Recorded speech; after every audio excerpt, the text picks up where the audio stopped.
ఒకప్పుడు మొబైల్లో ఇంటర్నెట్ అంటే ఎడ్జ్ సిగ్నల్.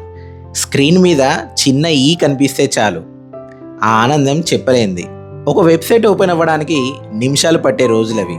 అలాంటి టైంలో మన జీవితాల్లోకి ఒక రివల్యూషన్లా వచ్చింది 3G. 3G అంటే అప్పట్లో అసలు ఒక మ్యాజిక్ లాంటిది.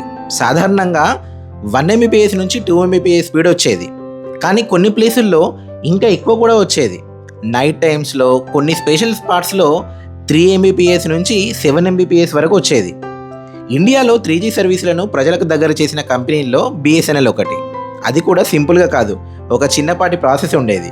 డాక్యుమెంట్లు సబ్మిట్ చేయాలి, 3G సిమ్ తీసుకోవాలి, తర్వాత ఒక USB డాంగిల్ కొనాలి. ఆ డాంగిల్ ధర దాదాపు 2500 నుండి 3000 రూపీస్ మధ్య ఉండేది. అప్పుడు అది నిజంగా ఒక పెద్ద ఇన్వెస్ట్మెంట్. ఆ డాంగిల్ని ల్యాప్టాప్కి పెట్టుకొని సిగ్నల్ కోసం మేమేం చేసేవాళ్ళమో తెలుసా? ఒక్కో ప్లేస్కి వెళ్తూ ఎక్కడ స్పీడ్ బాగొస్తుందో టెస్ట్ చేసేవాళ్ళం. మా వరంగల్లో అయితే నాకు ఇప్పటికి గుర్తు, కాకతీయ మెడికల్ కాలేజ్ దగ్గర, భద్రకాళి గుడి దగ్గర, ఇలా కొన్ని ప్లేసెస్లో దాదాపు 5 Mbps నుంచి 7 Mbps స్పీడ్ వచ్చేది. అప్పట్లో అది చాలా సూపర్ ఫాస్ట్ ఇంటర్నెట్ అనమాట. అప్పుడు అన్లిమిటెడ్ డేటా ప్లాన్స్ ఉండేవి, FUP లిమిట్ అని ఉండేది. ఆ FUP లిమిట్ దాటితే స్పీడ్ తగ్గించేవాళ్ళు.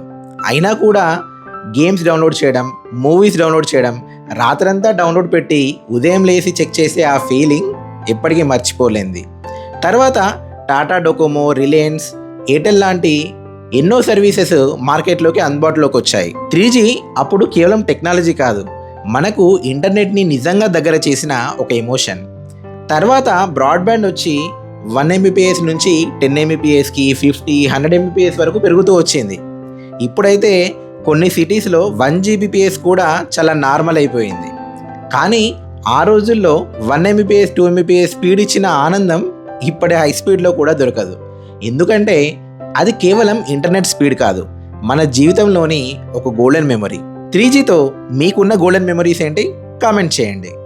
ఈ వీడియోని మీ ఫ్రెండ్స్తో షేర్ చేసుకొని ఆనాటి జ్ఞాపకాలు మళ్ళీ రీకలెక్ట్ చేసుకోండి.